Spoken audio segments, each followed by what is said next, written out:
Norway maple trees grow far from home. Originally from Europe, the trees are now the most common in New York State.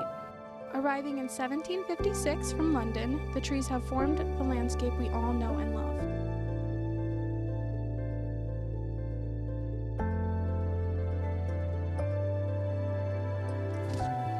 Not without some issues, of course. The trees produce bumpy and rough roots, making this very hard to film. In addition, the trees are subject to sun scorch, not being adapted to this environment.